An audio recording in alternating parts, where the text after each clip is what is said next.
Am avut cumva revolta față de mine însă, că eu m-am gândit că mie nu o să mi se întâmple. Cum citeam și eu despre această boală, despre lucruri mai grave și ziceam, nu, mie nu, eu mănânc cât de cât sănătos, alerg, nu fumez, sigur, mă stresam, ca toți, dar nu, mie nu mi se întâmplă, n-am avut în familie, am știut puțin, nici nu ne dorim poate să știm prea mult.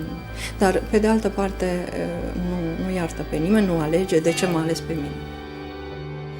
În 2000 am venit în Institutul Clinic Fundeni, în acest proaspăt înființat compartiment de transplant medular. Legătura cu Germania aș face-o prin Fundația José Carreras, filiala germană. Am avut un noroc extraordinar noi ca centru, fiindcă această asociație mare internațională căuta un centru în Europa de Est unde să investească know-how, unde să o ia de la capăt și să aducă ei știință și colaborare. Începând cu 2004, tot personalul a mers în Germania și a văzut ce înseamnă un sector de transplant medular în Bavaria. Am crescut până prin 2011, dublând în fiecare an. În 2011, din 2011 am trecut de 100 de transplanturi pe an și a trebuit să lărgim secția. În 2012, prin asociația Salvează Vieți, am reușit să refacem sectorul steril. Avem 7 camere care erau comune pentru adulți și copii și am reușit să facem 11 camere pentru adulți și 6 pentru copii într-un sector separat. Anul trecut am trecut de 200 de transplanturi pe an. Este primul an în care am trecut de 200 de transplanturi, încercând să utilizăm la maximum bucățica pe care o avem.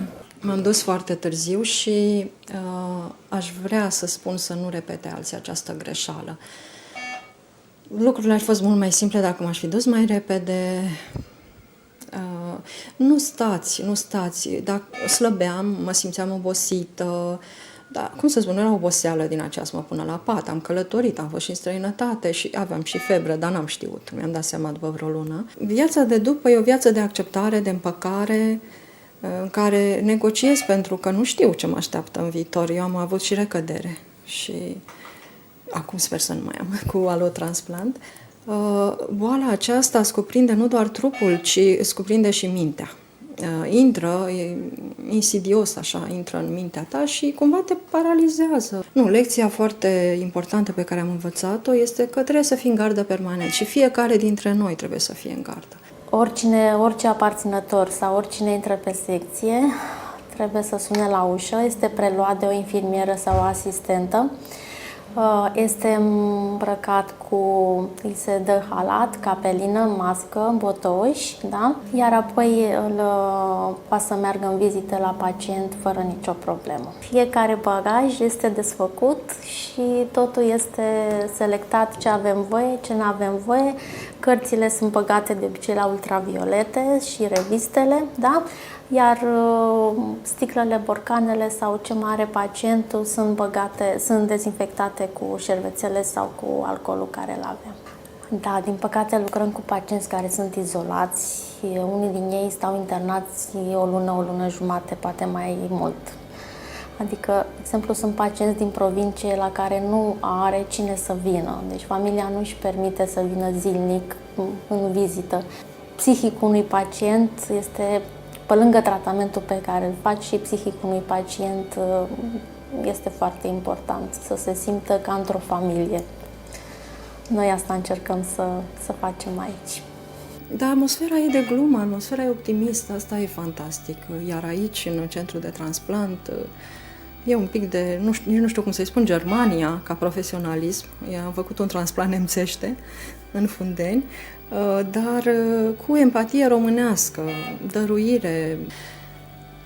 Contează foarte, foarte mult tehnologia, care sigur ajută oamenii, contează uriaș medicii, profesionalismul, ce a construit doamna doctor Tănase, cu doamna doctor Crăciun, cu toată echipa, cu doamnele asistente, cu doamnele infirmiere, totul și curățenia, totul impecabil, nu am ce să spun. Am fost foarte, foarte impresionată. Pot să spun doar că n-am știut, habar n-am avut de acest insulă, de profesionalism, de acest centru foarte modern.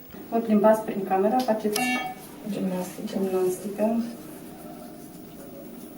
Și la duș, mă pot duce așa legat? Da, sigur că da, ajungeți cu prelungirile astea. Nu m-am avut niciodată așa o libertate, o autonomie. Tot timpul eram cu mâna întinsă. În special, pentru că să ajungă pacienții la baie, la masă, să nu se chinuie. Super. Da. Da. Da. Și acum pot duce peste 2 ore.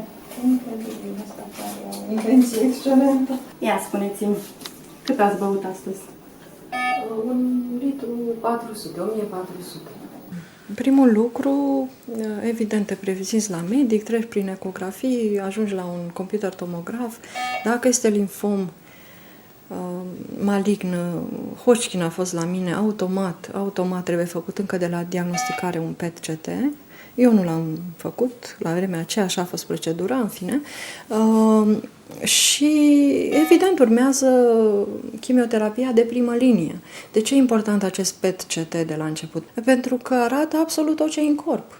Computer tomograf simplu poate păcăli. Și, într-adevăr, CT-ul arăta minunat, dar atunci au vrut să verifice, dar nu mai fi rămas cumva vreo celulă 2 și surpriză eram plină de determinări osoase. Deci, metastaze, cum ne zice popular. Transplantul, dacă este să-l definim, este de fapt o înlocuire a măduvei osoase hematogene cu niște celule sănătoase. Ca atare înseamnă de fapt o infuzie de celule. Arată ca și cum am pune sânge unui pacient, dar deci nu e o procedură chirurgicală spre deosebire de transplantul de organ. Noi nu tăiem și nu înlocuim nimic. Noi de fapt recoltăm niște celule. Dacă vorbim de transplant autolog, le recoltăm de la pacient sau dacă vorbim de transplant alogeneic, le recoltăm de la cineva compatibil cu pacientul, un donator. Și etapa de transplant propriu-zis înseamnă o etapă de citostatic de câteva zile până într-o săptămână, în care încercăm să distrugem măduva pacientului cu acest citostatic. Pe de o parte să facem loc pentru celulele noi care o să vină, pe de altă parte să imunosupresăm organismul gazdă ca să accepte niște celule străine, care chiar dacă sunt compatibile pe hârtie, uneori poate să dea reacții imunologice. Și atunci acest citostatic ne ajută pe noi și să distrugem hematopoieza gazdei și să asigurăm acest minimum de imunosupresie ca să nu rejeteze, de fapt, aceste celule străine. Și după, nu știm ce va fi. Știu sigur că trebuie 3-6 luni să stau numai în casă, aproximativ, adică să nu ies la soare, să nu ies în locuri circulate, cel mult un pic în curte, la umbră, deci nu la soare. Mai exact astăzi, după socoteala doamnei doctor și a mea, fac 100 de zile de la data în care mi-au fost introduse celulele. Ce să vă spun, mă simt extraordinar. Astăzi doamna doctor mi-a dat o veste foarte bună că sunt la control și analizele sunt ok. Sunt fericit, sunt foarte fericit. În 2 săptămâni voi face evaluarea de 6 luni de zile de la transplant. Totul a decurs bine, transplantul. Mai fost și câteva mici complicații, dar s-a rezolvat. Orice problemă are rezolvare. Cel puțin, eu, drept vă spun, am vrut să plec afară. Nu aveam așa mari posibilități, dar făceam orice să îmi fie bine. Până când am auzit de echipa asta minunată care e aici și mi-am lăsat viața în mâinile lor. Așa cum am reușit noi, pot și alții să reușească, numai să nu se uite la șiretul, să se uite strict în față. Atâta tot. Sunt o mulțime de pacienți care încă nu ajung la transplant când trebuie. Foarte mulți pacienți care nu știu că se face transplant medular în România, ceea ce este frustrant pentru noi. Noi îngrijim oameni foarte bolnavi și mie mi se pare extrem de important ca toți cei care lucrează în secția asta să aibă o atitudine empatică, fiindcă nimeni nu vine că vrea la transplant și toată lumea este extrem de speriată și contează enorm de mult să vezi un zâmbet sau o mână întinsă atunci când intri într-un loc în care te sperie și un loc în care îți închipui că ți se va salva viața.